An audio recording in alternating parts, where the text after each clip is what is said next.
और देश के अलग अलग हिस्सों में एसआईआर पर मचे घमासान के बीच में महाराष्ट्र में भी अब एसआईआर पर सियासत शुरू हो गई है। उद्धव गुट वाली शिवसेना के आदित्य ठाकरे ने वोटर लिस्ट में गड़बड़ी का आरोप लगाया और दावा किया कि ऐसा निकाय चुनाव की वजह से हो रहा है।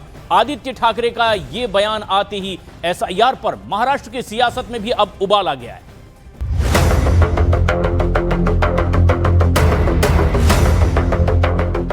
महाराष्ट्र भी अब एसआईआर पर मची खींचतान का हिस्सा बन चुका है।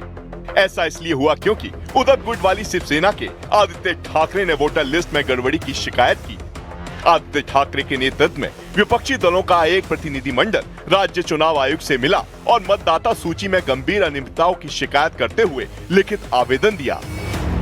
103 वार्ड में हमने जब जो मध्यवर्ती चुनाव आयोग का कार्यालय है बीएमसी में, उनसे एक लिस्ट खरीदी, तो जो प्रकाशन की तारीख थी वो थी 14 नवंबर 2025।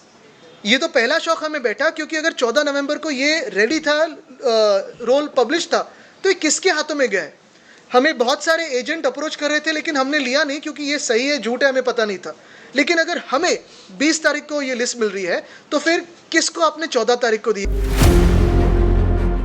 महाराष्ट्र में एसआईआर का मुद्दा स्थानीय निकाय चुनाव के मुद्दे के बहाने उठा, क्योंकि राज्य के डिप्टी सीएम अजित पवार ने निकाय चुनाव में देरी की आशंका जताई थी और इसी बात पर आदित्य ठाकरे ने राज्य सरकार को घेरा, क्योंकि निकाय चुनाव में देरी और वोटर लिस्ट में गड़बड़ी का सीधा कनेक्शन है।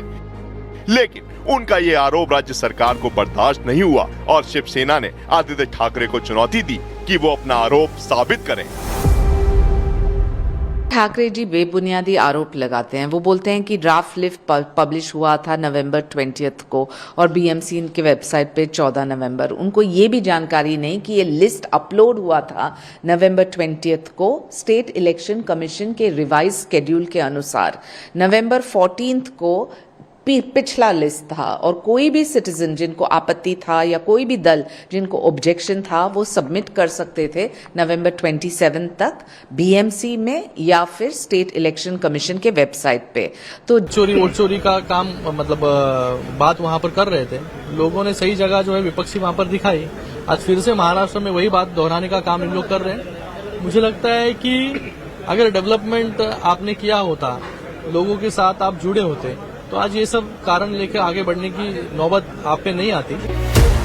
महाराष्ट्र में अगले साल जनवरी में निकाय चुनाव हो सकते हैं, लेकिन आरक्षण के मुद्दे पर अदालत में चल रही सुनवाई की वजह से इसके टलने के संकेत दिए जा रहे हैं।